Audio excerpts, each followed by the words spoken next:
Hi, I'm Barry Sia. Welcome to my Motorgrapher channel. Today, I'm going to share with you how I do routine checks for my bikes. It applies to street bikes and sports bikes. So if you want to know more, keep watching.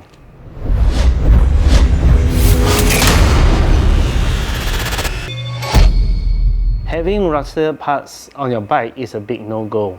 Okay, you do not want your things to rust and then after while you're riding halfway, the thing snaps. So I will share with you a bit of what I do for my routine checks for all my bikes, the sports bike and street bikes, so that you will be able to ride safely on the road without having much to worry about.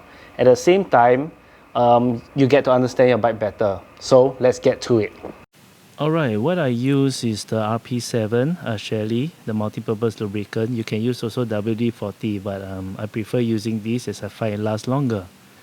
So now let's go to the speedometer ignition keyhole there. The reason why you have to spray is that it actually helps to lubricate so your key won't break in between, as is the most exposed one. So when you spray it there, it really helps a lot. At the same time, the next one is the clutch lever moving parts. Okay, this part tend to be rusty very easily because it's very exposed, and at the same time, you are able to actually clutch in fully, and when you let go of the clutch, it will really be opened up. It's not like stuck over there and then it's like you're riding in half clutch and you do not know about it. So yeah, this is one good part that I always make sure I check. Followed by the next one is the clutch, the gear shift lever. Yes, this one kind of like dropped off before at Malacca. So it's good to have it lubricated so that it won't just snap off like that. Okay, followed by the rear brake lever.